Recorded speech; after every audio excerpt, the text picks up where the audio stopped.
je mi velikou ctí vás přivítat na repríze našeho představení. Děkuji vám, že jste přišli.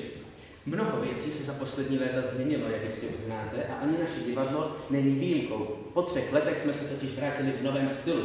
Připravili jsme si pro vás něco zcela jiného a nezvyklého.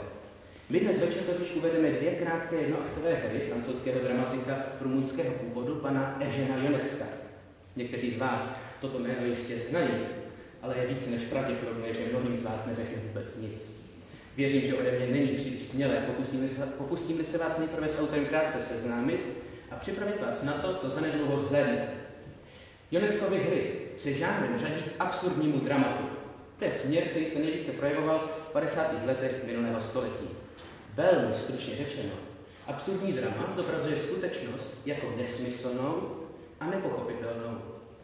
Eugen Ionesco nám předkládá groteskní vizi světa, kde se lidé podobají loutkám více než živým bytostem, kde jazyk ztratil svou dorozumívací funkci a řeč se skládá jen z prázdných a nic neříkajících frází.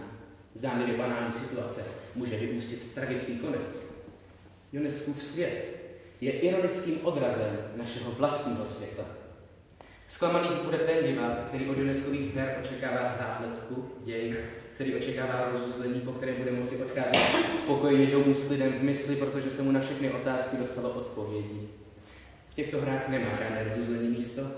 Konec konců, proč by v absurdním a nesmyslném světě mělo právě divadlo dávat smysl? My dnes večer uvedeme napřed krátkou hru Děvče na vdávání a následně komické drama s názvem Lekce. Tyto 2 kusy vystihují podstatu Ionescovy tvorby, obsahují všechny motivy, které jsou pro ně typické, ale především oplývají autorovým osobitým humorem. A nyní už bez dalšího zdržování přistupme k našemu programu. Vykročme všichni společně kupředu s úsměvem vstříc absurditě. Jako první zhlédnete Děvče na vdávání. Dámy a pánové, přeji vám příjemný kulturní zážitek.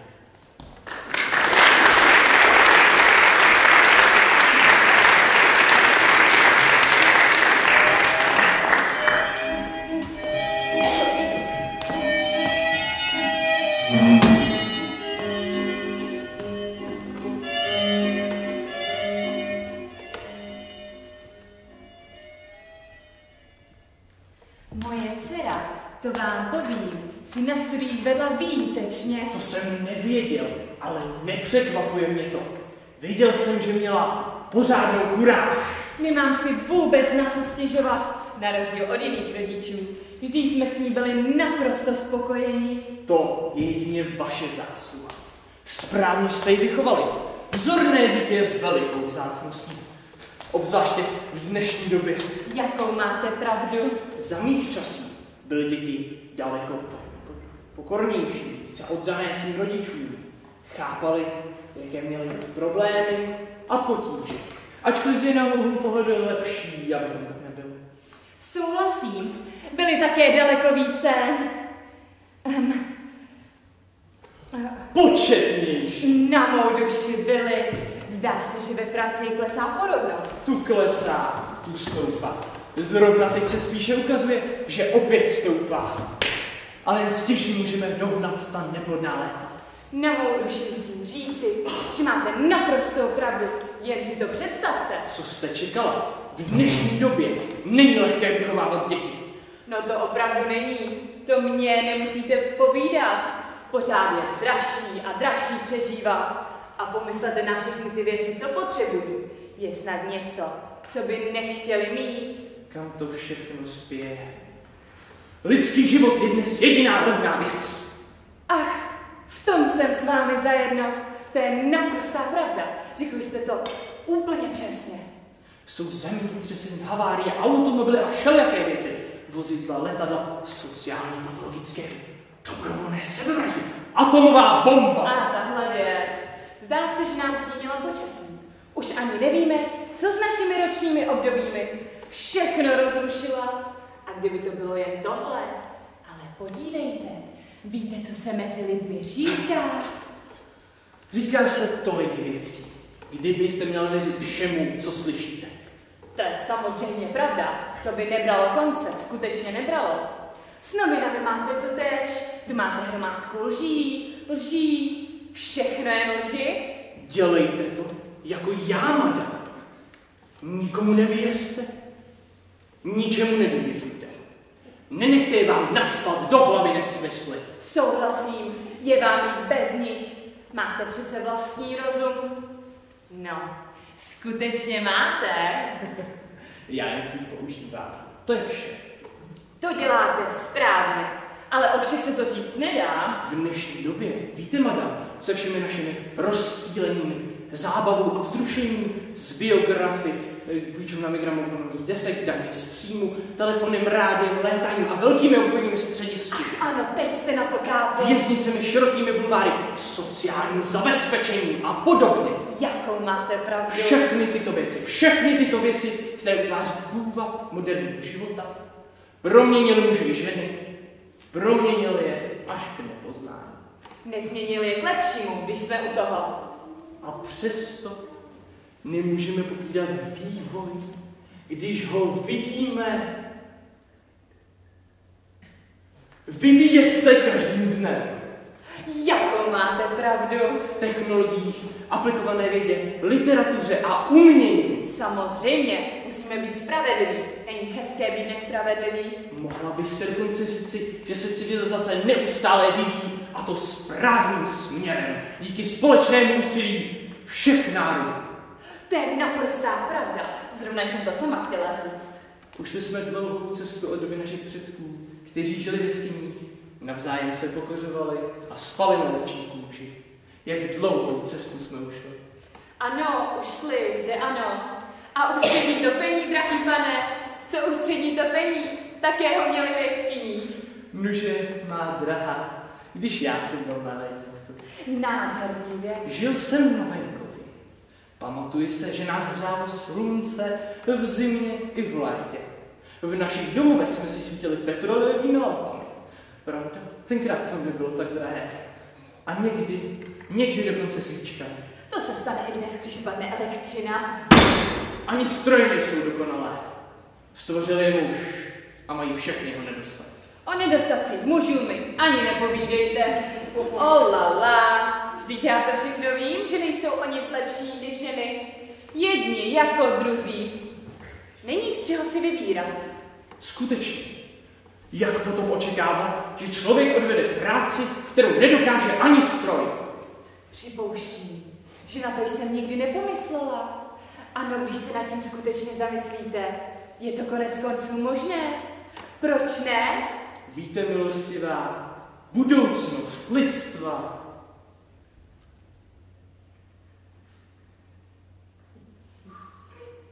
je v budoucnosti. Zvěř a rostlinstvo je pravý opak. Ale nemůžeme na to pomýšlet jako na deus ex machina, který zaujme místo Boha a bude se vyvíjet bez našeho nejmenšího úsilí. Právě naopak, madam. Nikdy jsem to netvrdila. Právě naopak. Tvrdím, že člověk je stále nejlepší lidský stroj. To člověk ovládá stroj, neboť má mysl. To je naprostá pravda. Teď se to řekl přesně. A stroj je jen pouhý stroj. Kromě počítacího stroje, který počítá sám.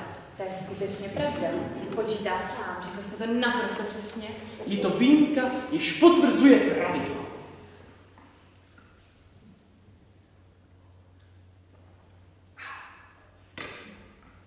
Podívejte, právě jsme se tady bavili o petroleji a o svíčkách.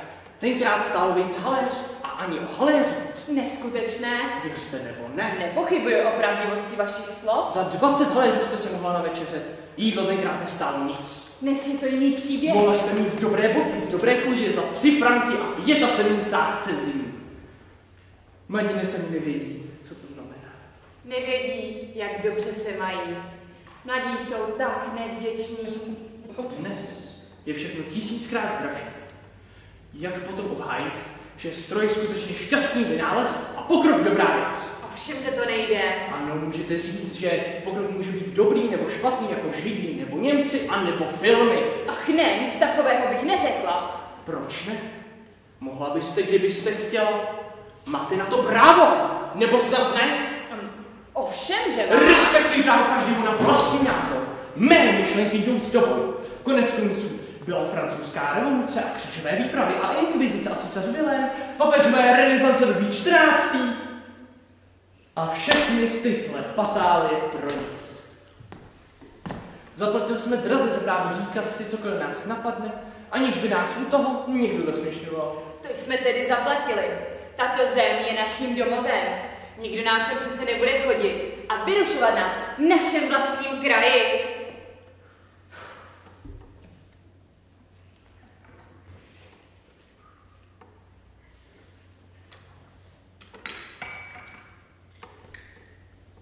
A Johanka z Arku? Pomyslel jste někdy, co by řekla, kdyby tohle všechno viděla? To je otázka, kterou jsem si už nejednou položila. Rádio! A ona byla zvyklá žít ve staré chatě.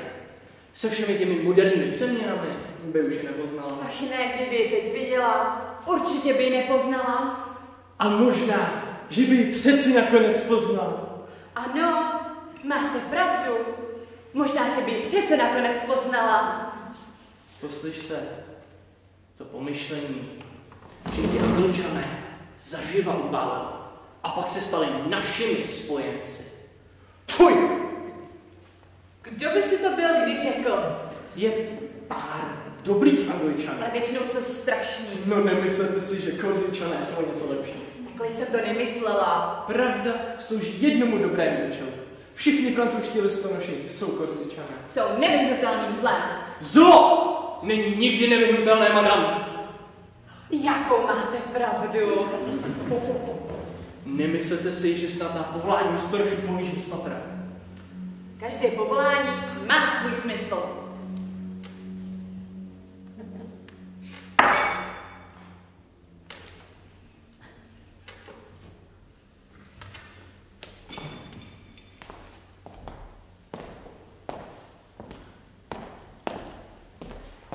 Milostivá, to je hlubokomyslný poznatek.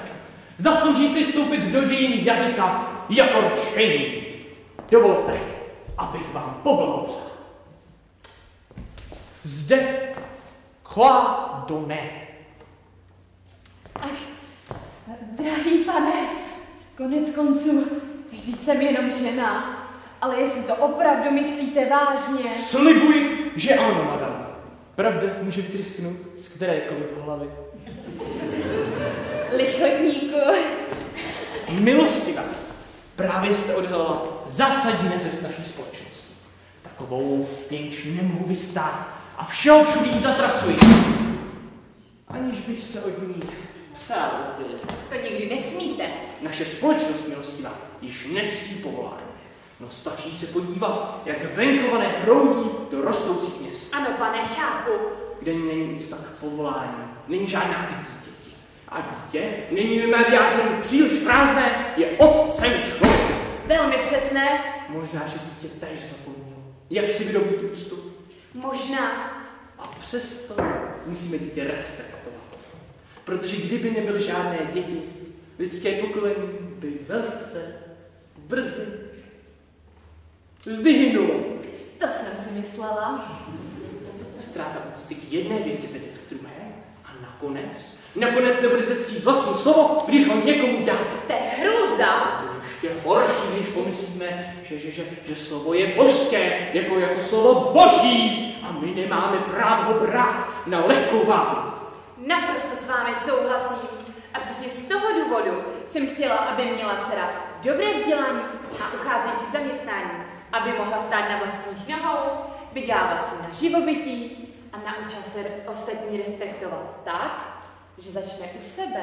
To bylo velmi moudré, milostivá. Jak pak se živil? Ve studiích velice pokročila. Vždy jsem si přála, aby byla písařkou. A tak se jí také stala. Právě získala svůj diplom. Bude pracovat ve firmě, která provádí neoprávněné transakce. To musí být moc pyšná a šťastná. Od rána do večera skáče radostí, tolik se nadřela, ubohá dušička. Teď byla za svou práci odměněna. Už mi jen zbývá najít dobrého manžela. Je to skutečně znamenité, děvče? Tedy má dcera právě přichází, představím vás.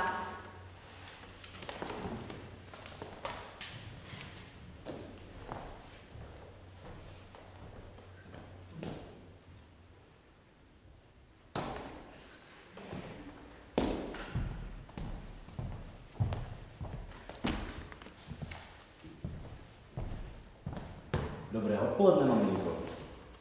Jako by vám z oka vypadla milostivá. Běž a pozdrav pána.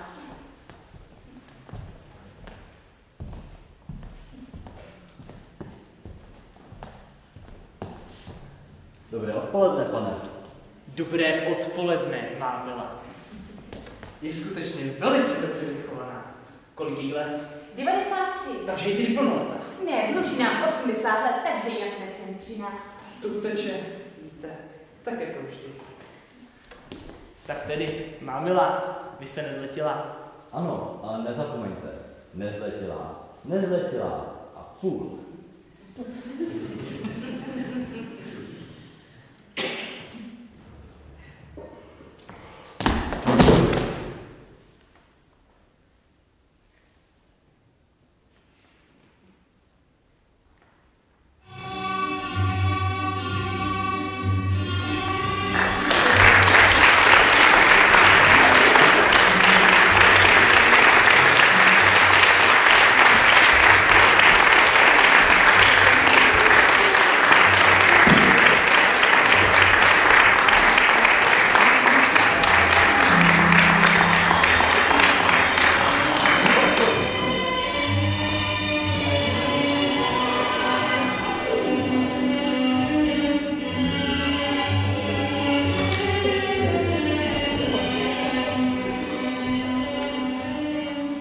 A nyní následuje druhá část našeho programu, komické drama Lekce.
Pane profesore, pojďte dolů. Přišla vám žákyně. Děkuju, už jdu. Za minutu jsem dole.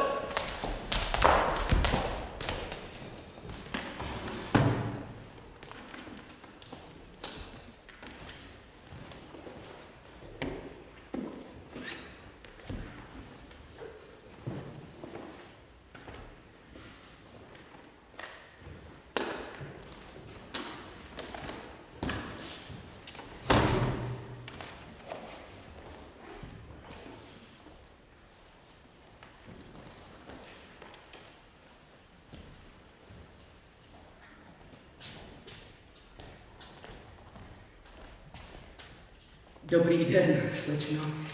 Tak vy jste má nová žákyně, nevím, pravda? Ano, pane profesore, dobrý den, pane profesore. Přišla jsem přesně, víte, nechtěla jsem se opozdit. To je dobře, slečno, děkuji vám, ale nemusela se tak spěchat. Nevím, jak se vám mám omluvit, že jsem vás nechal čekat. Právě jsem dokončoval... Chápete? Omlouvám se. Omluvíte mě? Není třeba, pane profesore, nic se nestalo, pane profesore. Omlouvám se, promiňte. Dal vám hodně práce, jste našla náš dům? Vůbec ne, ostatní jsem se zeptala. Každý vás tu zná. Už 30 let bydlím v tomto městě. Jak se vám líbí? Vy tu nejste dlouho, že?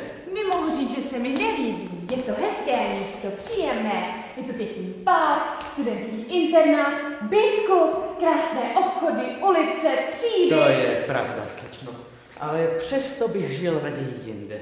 Třeba v Paříži. Nebo alespoň v Bordeaux. Vy máte rád Bordeaux? Nevím, neznám Bordeaux. Ale Paříž znáte. Taky ne, slečno. Ale když už jsme u toho, můžete mi říct, Paříž je hlavní město čeho, slečno? Paříž je hlavní město Francie. Správně, slečno, bravo, velmi dobře, výborně, blahopřeju. Vidím, že máte zeměpis své vlasti v malíčku. Chci říct si její hlavní města. Všechna ještě neznám. Není to tak jednoduché. Nemohu si je zapamatovat. Ale to nic. To přijde, slečno. Jen odvahu. Promiňte. Trpělivost. Pěkně pomaloučku uvidíte, to se podá. Dnes je krásně. Vlastně ani ne. Zkrátka není ošklivo. To je hlavní. Neprší, ani nesněží. No to by bylo velice divné, protože máme léto. Promiňte, slečno, právě jsem to chtěl říct. Ale časem pochopíte, že člověk se může nadít vše. Zajisté, pane profesore. V tomhle světě si nemůžeme být jistí ničím, slečno. Sníh padá v zimě. Zima je jedno ze 4 ročních období. Další 3 jsou jaro. Prosím? Jaro, potom léto, pak je... Začíná to jako podkova, slečno. Už vím, podzim. Správně, slečno, to je výtečná odpověď. Vidím, že z vás bude dobrá žákyně. Děláte pokrok. Jste inteligentní, máte znalosti, máte paměť. Roční období už ovládám, vidíte, pane profesore? Ovšem, slečno, skoro perfektně. Ale to všechno přijde. Už teď je to dobré.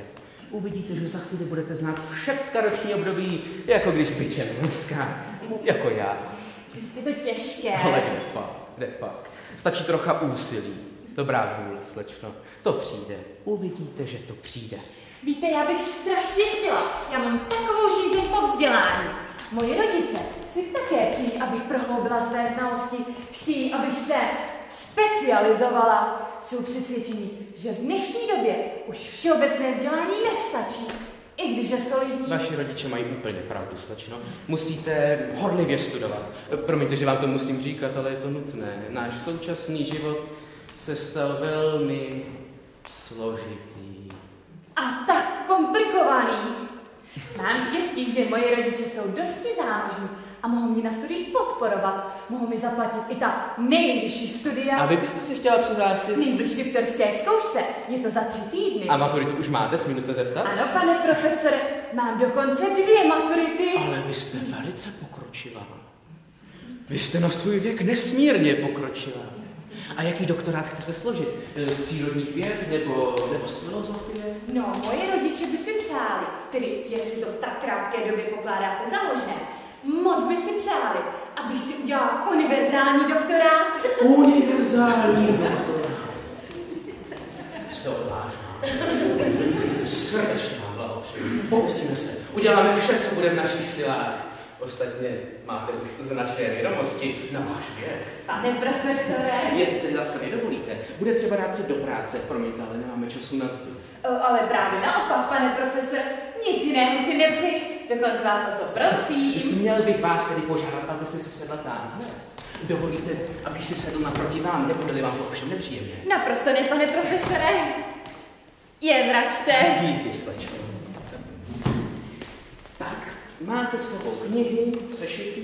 Ano, pane profesore, samozřejmě mám vše, co je třeba. Výborně, slečno, to je výborné. Tak tedy, jestli vás to příliš neobtěžuje, mohli bychom začít? Ano, pane profesore, jsem vám k dispozici. Vy mě k dispozici? Vážená slečno, ne vy, ale já jsem vám k dispozici. Jsem pouze váš služebník. Ale pane profesore. Tak tedy, jak daleko jste v kvantitativním počtu? No, nestojí to za moc. Dobrá, uvidíme. Promiňte. Co tady chcete, Marie? Musím do příbolíku. Tak ale rychle, prosím vás, pospěšte si. Chcete tedy slečno, abychom se zabývali trochu aritmetikou? Ano, pane profesore, jak myslíte? Je to dosti nová, moderní věda, přesně řečeno spíš metoda než věda. A zároveň je skončila jste, Marie. Ano, pane profesore, talíř jsem našla. Už jdu. Pospěšte si, jděte prosím vás do kuchyně. Ano, pane profesore, už jdu. Promiňte, pane profesore, ale doporučuji vám klid. Nebuďte směšná, Marie, nestarejte se. To říkáte vždycky. Nechte si své poznámky, vím, co mám dělat, jsem už dost starý. Jistě, pane profesore, ale udělal byste líp, kdybyste u slečny nezačínal s aritmetikou. Aritmetika unavuje, vyčerpává a rozčiluje. V mém věku už ne. A potom, co je vám do toho? To je moje věc, v té se vyznám já, vaše místo je. Já vím, ale pak neříkejte, že jsem vás nevarovala. Bez starosti, Marie. Jak myslíte, pane profesore? Odpuste mi, slečno, to hloupé přerušení, odpuste té ženě. Má vždycky strach, že se unavím, bojí se o mé zdraví. Nemám, co bych vám odpouštěla, pane profesore. Jen to dokazuje, jak je vám oddaná. Má vás ráda a to je uslužení velice vzácné. Přehání. Nesmyslný strach. Ale vraťme se k našim aritmetickým ovečkám. Poslouchám, pane profesore. Slova nebo na slovo? Obojí. Dáme se tedy do aritmetiky. Ano, pane profesore. Nebylo vám proti mysli, kdybyste mi řekla... Vůbec ne, pane profesore. Kolik je 1 a 1? 1 a 1 jsou 2. Výbor. Mám dojem, že jste už hodně prostudovala. Získáte snadnou univerzální doktorát. To mě velice těší, pane profesore. Tím víc, že to říkáte vy. Dobrá, pokračujme. Kolik je 2 a 1? 3. 3 a 1? 4. 4 a 1? 5. 5 a 1? 6. 6 a 1? 7. 7 a 1? 8. 7 a 1? 8 po druhé. Velmi správná odpověď. 7 a 1? 8 po třetí. Správně, výborně, 7 a 1? 8 po čtvrté. A někdy i 9. Vy jste skvělá. Vy jste báječná. Vřele vám gratuluju, slečno. Netřeba pokračovat ve sčítání. Jste nepřekonatelná. Podíváme se teď na odčítání. Řekněte mi, jen nejste snad příliš unavená. Tak kolik je 4 bez 3? 4 bez 3. 4 bez 3. Ano, chci říct si, odečtěte 3 od 4. To je 7. Promiňte, slečno, musím vám odporovat. Mýlíte se. 4 minus 3 není 7. Pletete si 4 a 3 je 7. Ale 4 bez 3 není 7. V tomto případě totiž nejde o sčítání, nejbrž o odčítání. Ano, já vím. 4 bez 3 kolik je? Kolik? 4. Ne, slečno, to není správně. Snad 3. Taky ne, slečno, odpuste, že vám to musím říkat. Promiňte, mýlíte se. 4 bez 3. 4 minus 3. Není to náhodou 10. Samozřejmě, že ne, slečno. Nejde o to hádat, ale uvažovat. Pokusme se to odvodit společně. Chcete počítat? Do kolika umíte počítat? Umím počítat do nekonečna. To nejde, slečno. Tak dejme tomu do 16. To stačí.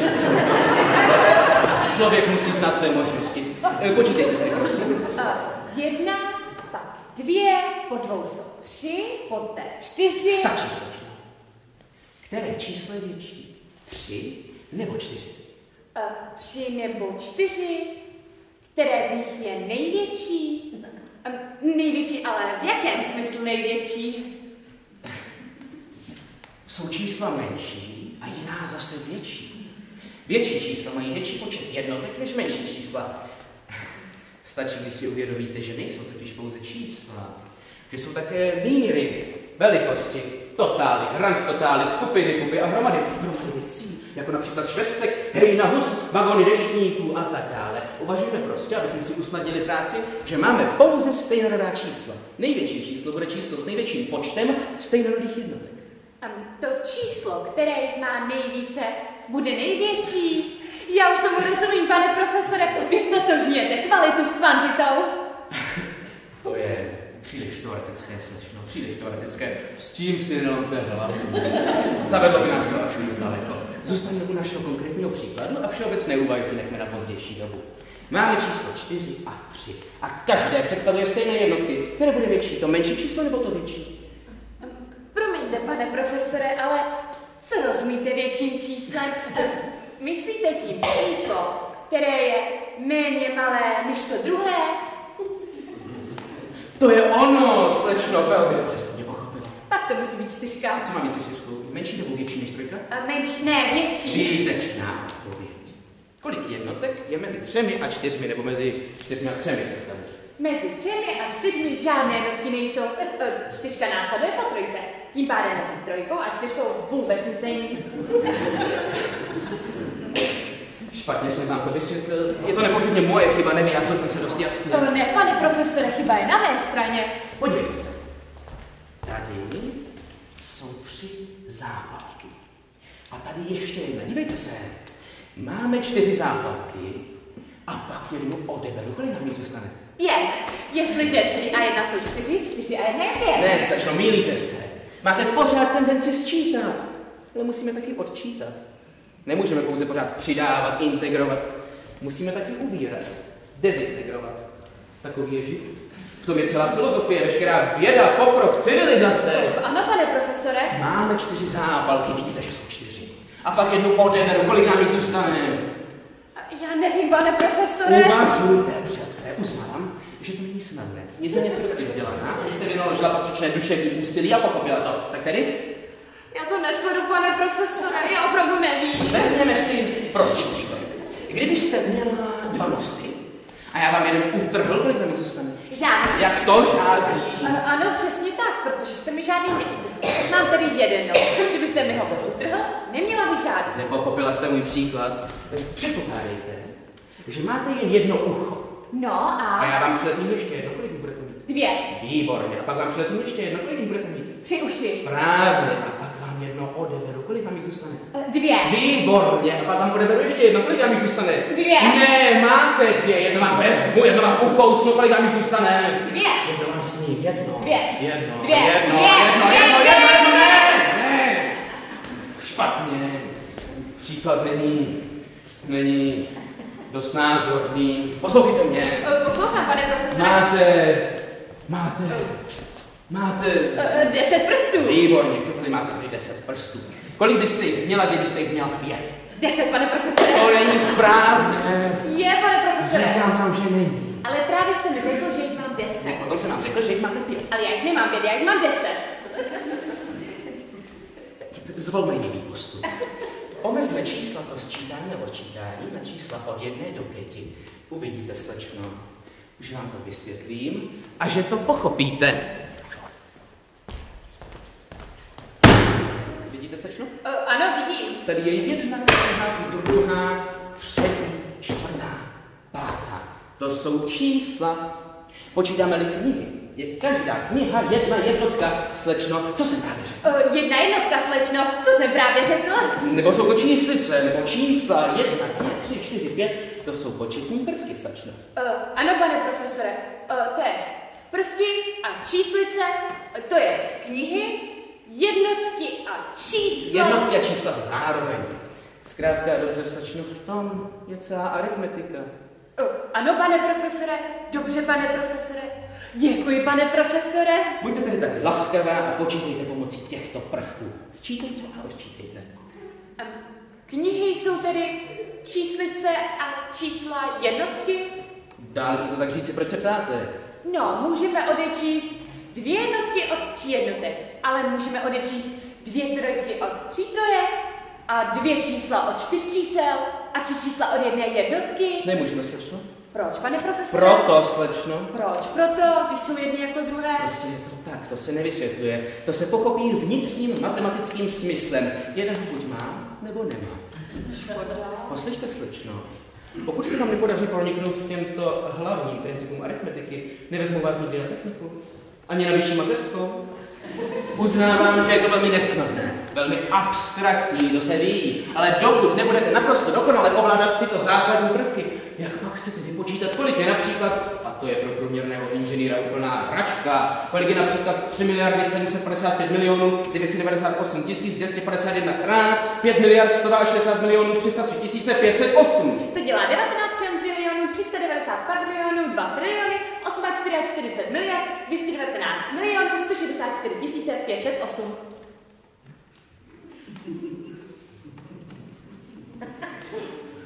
Ne. Nezdá se mi.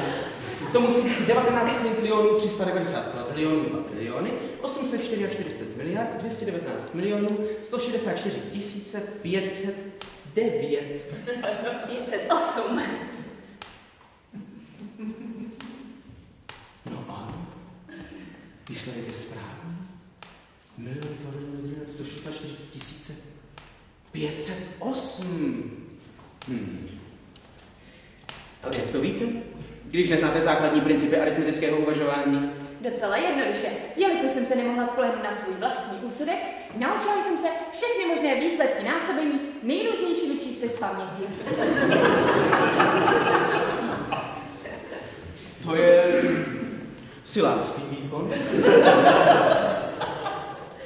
Dovolte mi však, abych vám řekl, že mi neimponuje a nemohu vám k němu blahopřát v matematice. A speciálně v aritmetice jde o to především rozumět.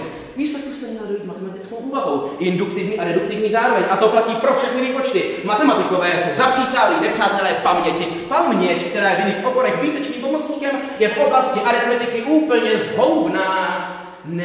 Nejsem spokojen, nejde to, vůbec to nejde. Nejde, pane profesore. Zatím to necháme. Zkusíme si procvičit jiný obor. Ano, pane profesore. Pane profesore. Jaká škoda, slečno, že jste tak málo pokročila ve speciální matematice. Pane profesore, pane profesore. Obávám se, že si nebudete moci přihlásit k univerzálnímu doktorátu. To mě velice mrzí, pane profesore. Leda, že byste tak přestaňte, Marie, do čeho dopadete. Jděte do kuchyně, běžte si k nádobí, běžte. Pokusím se vás tedy připravit k částečnému doktorátu. Pane profesore. Tak už nechte mě, co to má znamenat. Chcete-li se přihlásit k částečnému doktorátu? Ano, pane profesore. Musím vás naučit základu lingvistiky a srovnávací jazykovědy. Nedělejte to, pane profesore. Marie, chováte se přemrštěně. Jen žádnou jazykovědu, pane profesore. Jazykověda vede ke zkáze. Ke zkáze? To je legrační. Už to mám dost, Marie, okamžitě odejděte. Dobře, už jdu. Ale pak mi říkejte, že jsem vás nevarovala. Jazykověda vede ke zkáze. Jsem plnoletý, Marie. Ano, pane profesore. Dělejte, jak myslíte?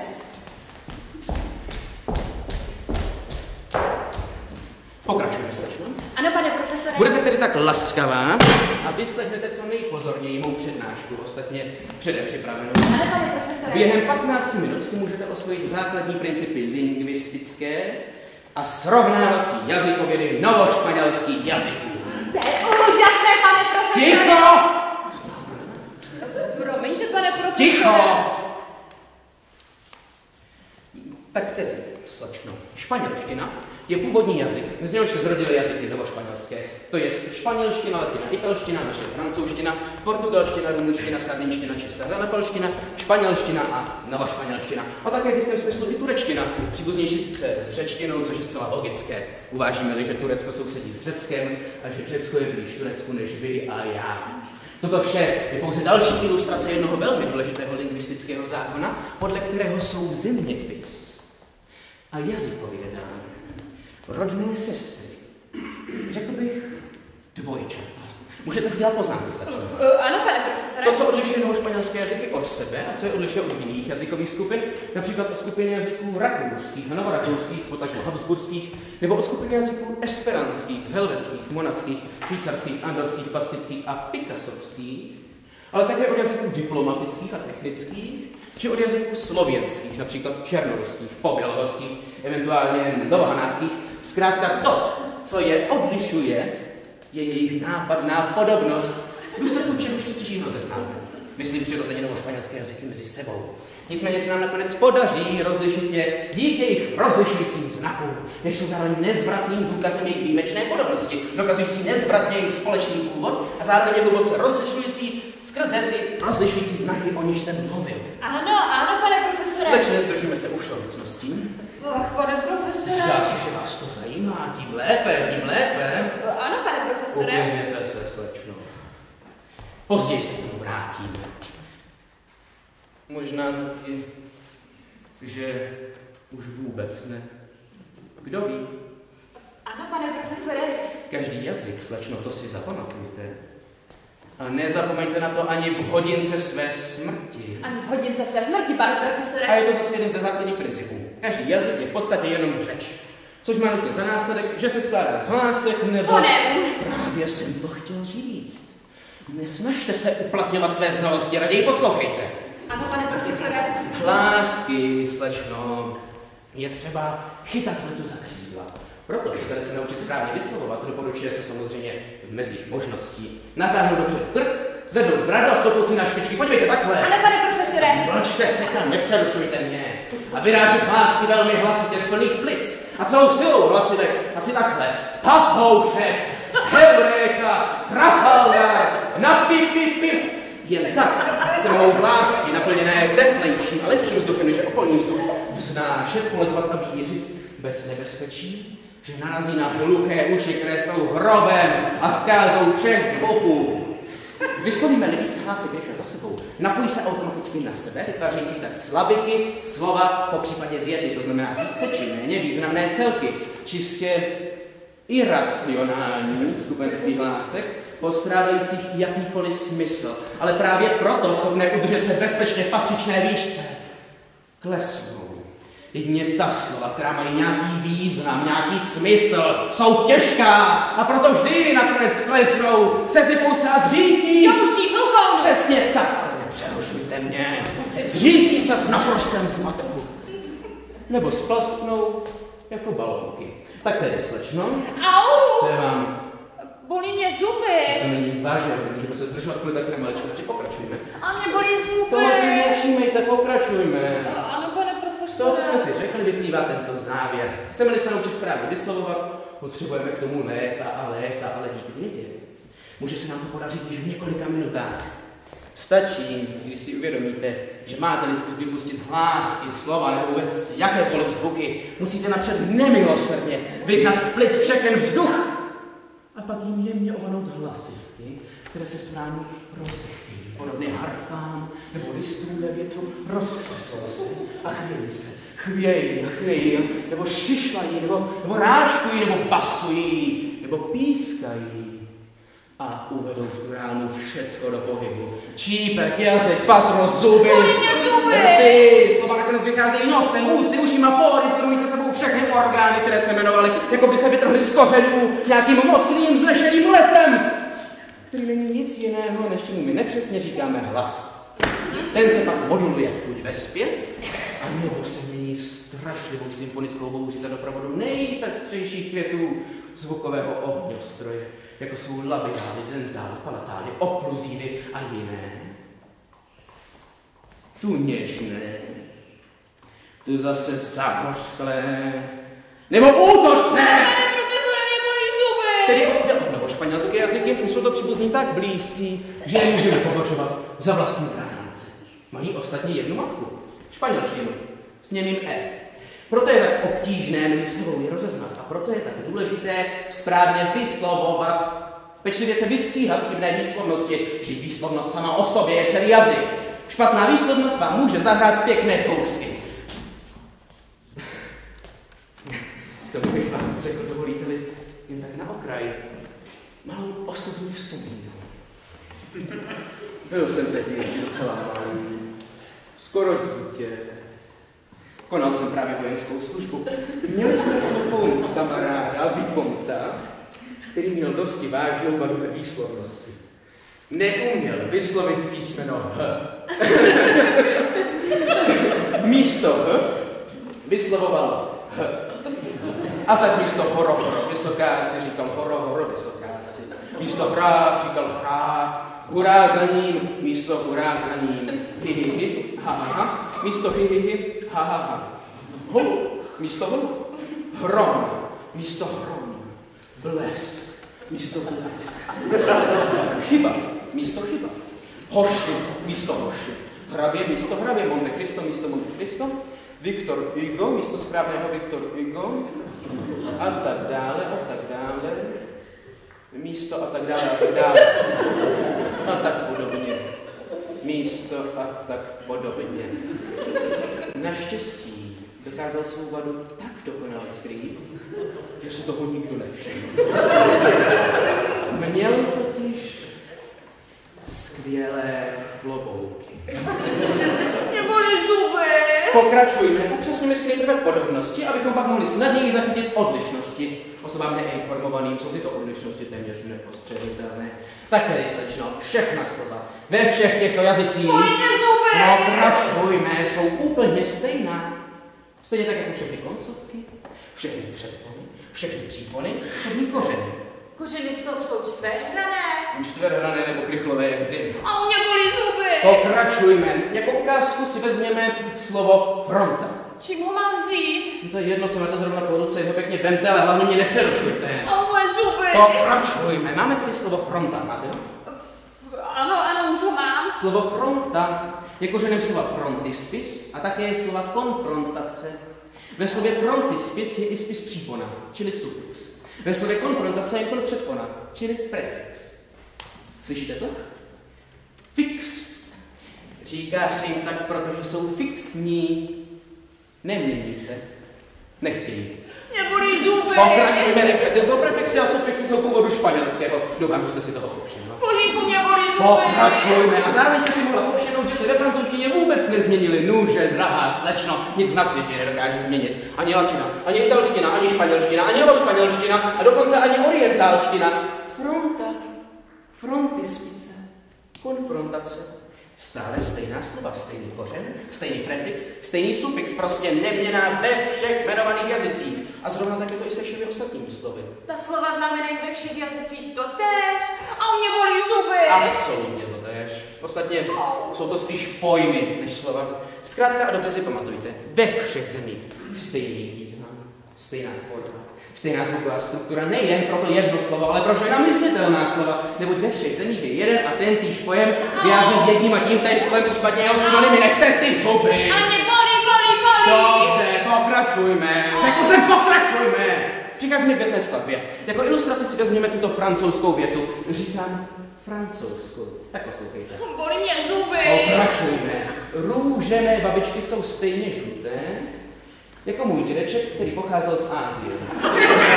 Opakujte tu větu. Bolí mě zuby. Opakujte tu větu. Francouzsky. Francouzsky. Říkáte francouzsky? Růže mé babičky jsou... Jsou stejně žluté, jako můj dědeček, který pocházel z Ázie. Myslím, že se to řekne takhle. Růže mé... Jak se řekne babička? Babička. Růže mé babičky jsou stejně žluté, jako můj dědeček, když se rozlobil. Ne, který pocházel z Ázie, mi bolí zuby. Tak je to správně. Bolí mě. Zuby, tím už pro vás pokračujme. A teď mi tu větu přeložte do španělštiny, pak do novošpanělštiny. Španělsky je to takhle. Růže mé babičky jsou stejně žluté, jako můj dědeček, který pocházel z Asie. Ne, špatně. A novošpanělsky růže mé babičky jsou stejně žluté, jako můj dědeček, který pocházel z Asie. Špatně. Řekla jste to obráceně. Zaměnila jste španělštinu za novošpanělštinu a novošpanělštinu za španělštinu. Tak to není, je to naopak. Bolí mě zuby a vy se pletete. Vy mě pletete, dávejte pozor, dělejte si poznámky. Řeknu vám to španělsky, pak novošpanělsky a nakonec latinsky. Budete ji po mně opakovat, ale pozor. Podobnosti jsou velké. Jsou to takzvané identické podobnosti, čili totožnosti. Tak poslouchejte. Bolí mě. Zuby.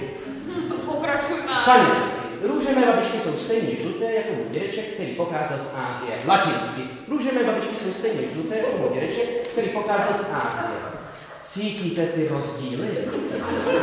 Přeložte to do rumunštiny. A jak si řeknou růže rumunsky? Přece růže. A není to náhodou růže?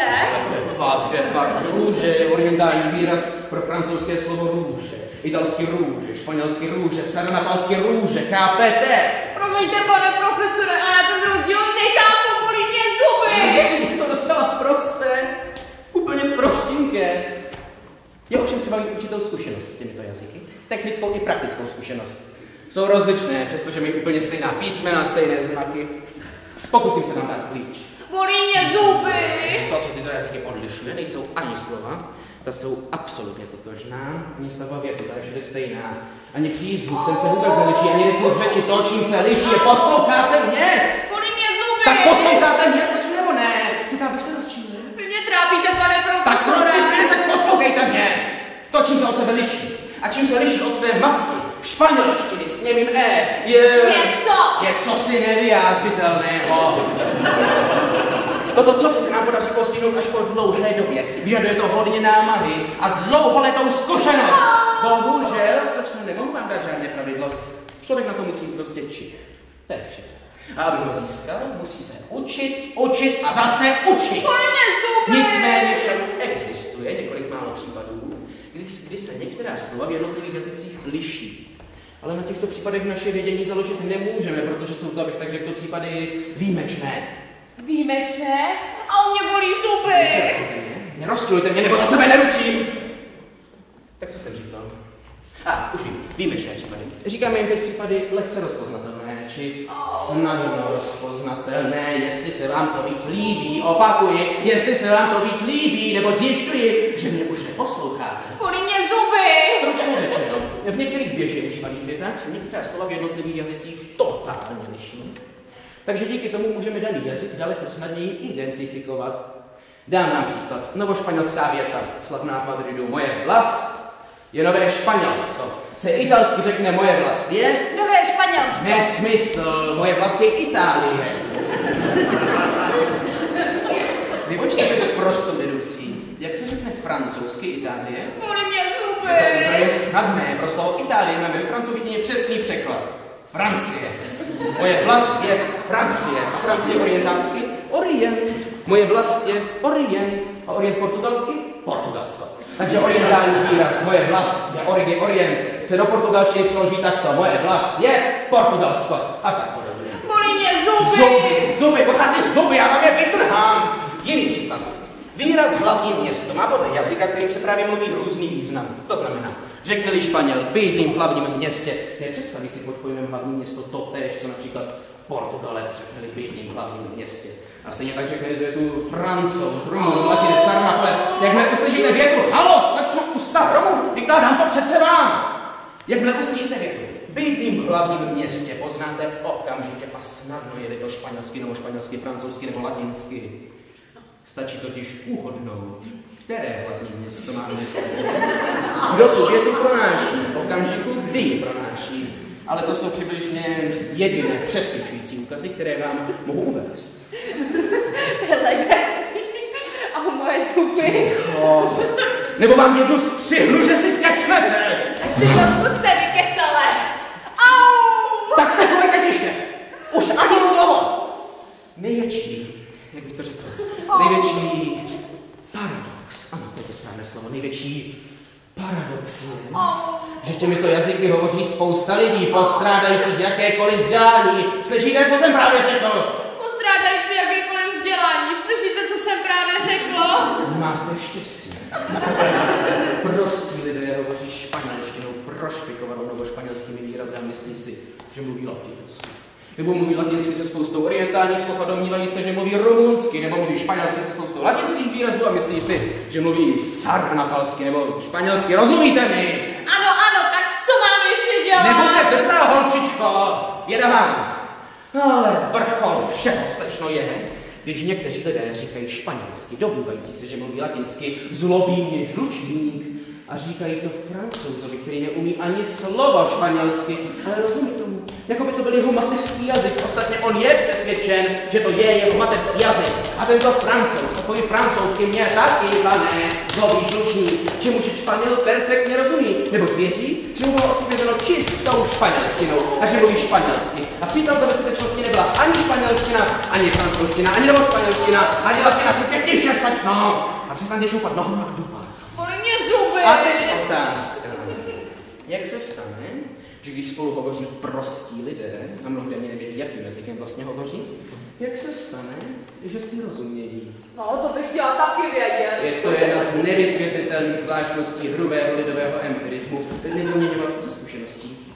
Je to prostě paradox. Nonsense. Bizarní stránka lidské povahy. Jednoduše instinkt. Ano, instinkt tu hraje, slečno. Místo toho, abyste chytala lelky, zatímco já si tu namáhám, udělala byste líp, kdybyste pozorně poslouchala. Já se nechci přihlásit k dílčímu doktorátu. Já už jsem ho udělal dávno, včetně univerzálního doktorátu. Mám super univerzální diplom. Což pak nechápu, že chci vaše dobro. Bolest zubů! Špatná výchova. Takhle ne. Takhle ne, takhle ne. Poslouchám, pane profesore. Řekl jsem vám už, že nejlepším způsobem, jak se naučit rozeznávat tyto jazyky, je praxe. Postupujeme tedy systematicky. Naučím vás, jak přeložit do všech jazyků slovo kudla. Jak myslíte konec konců? Marie! Marie! Tak co je, Marie, proč nejdete? Když vám poručím, abyste přišla, máte přijít. Tak poručím já. Rozumíte? Ničemu nerozumí. Nic nechápe. Nerozlučujte se, pane profesore. Myslete na konce. Pozor na ty konce. To vás může zavést daleko, moc daleko. Však já se dokážu včas zarazit. To se vždycky říká. Chci to vidět. Bolí mě zuby. Vidíte? Už to začíná. Tohle je symptom. Jaký symptom? Co tím míníte? Vyjádřete se jasně. Ano, řekněte to jasně. Bolí mě zuby. Závěrečný symptom. Velký symptom. Hlouposti. Hlouposti. Hlouposti. Neodcházíte, Marie. Zavolal jsem vás, abyste mi přinesla nože. Španělský, novošpanělský, portugalský, francouzský, rumunský, orientální, sardanapalský a latinský. To neudělám. To ode mne nežádejte.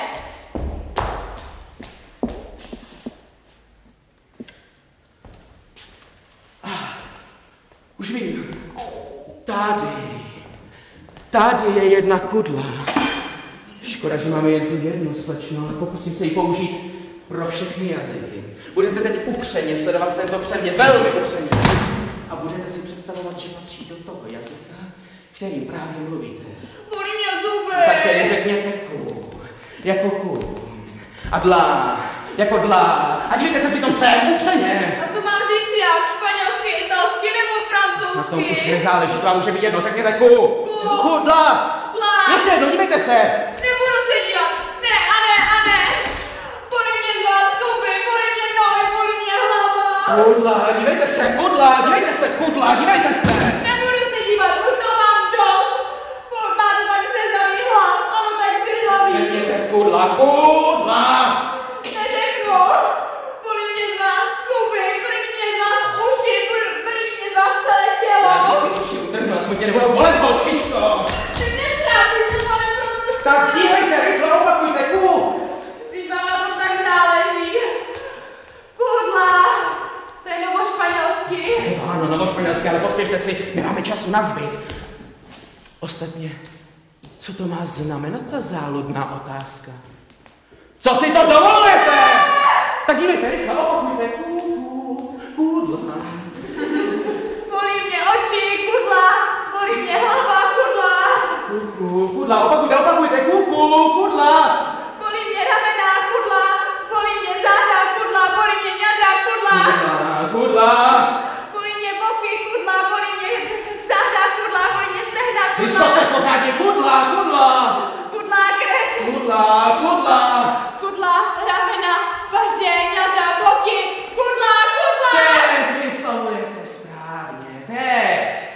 Ale pozor, kudla zabíjí. Ano, kudla zabíjí.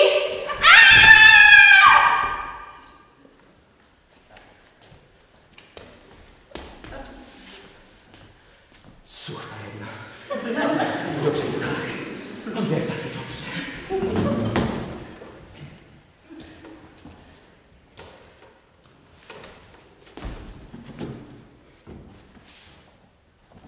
Co jsem to pro Boha udělal, slečno?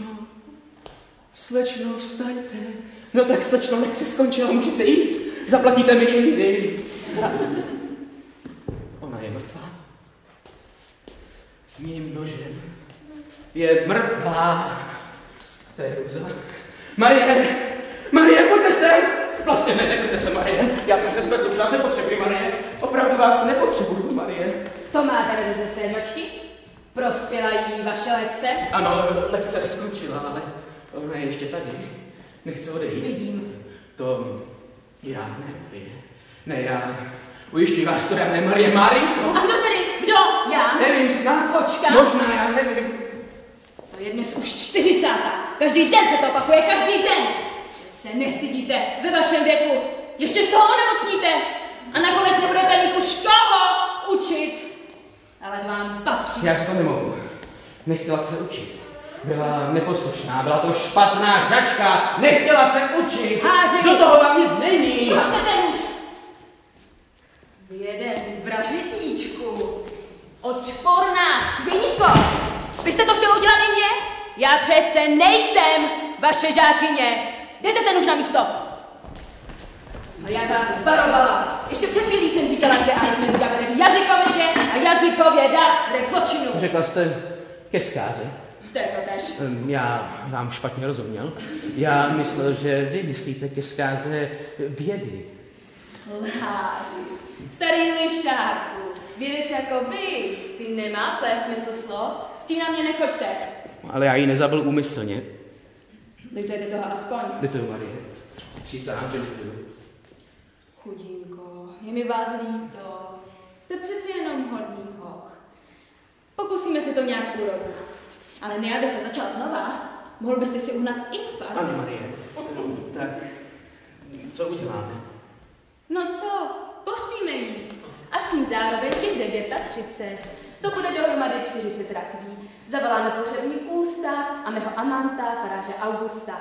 Objednáme věnce. Ano, Marie, děkuji, Marie. Tak to uděláme. Augusta vlastně ani volat nemusíme. Vždyť vy jste taky tak trošku farář. Aspoň lidi v ulici to říkají. Ty věnce nemoc drahé, Marie, víte, že nezaplatíme. Buďte klidní. Přiklidejte kusem papíru. Ano, Marie. Ano, Marie. Je tu ale nebezpečí, že nás dopadnou. To víte, 40 rakví, to není jen tak. Představte si to, lidé se budou divit. Co řekneme, když se zeptají, co je vevnitř? Jste příliš starostliví. Řekneme, že jsou prázdné.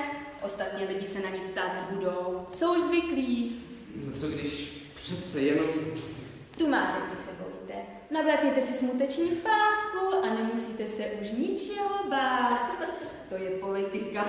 Děkuju, Marie, děkuju, Márinko. Teď jsem úplně klidný. Vy jste hodné děvče, Márinko. Jste vždycky při mně. To nic. Tak dělejte. Držíte ji? Ano, Marie. Pozor, nehoďte. Ne, nebojte, Marie. Tak, hezky opatrně. Tak, pozor. Nebojte, Marie. Tak.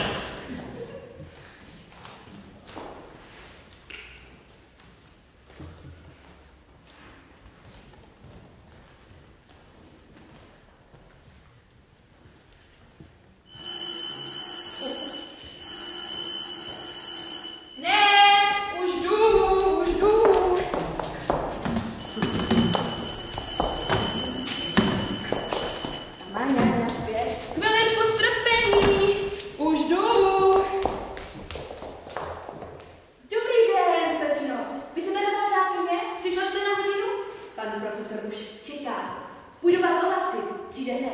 Tak, pojďte přece dál. Slečno,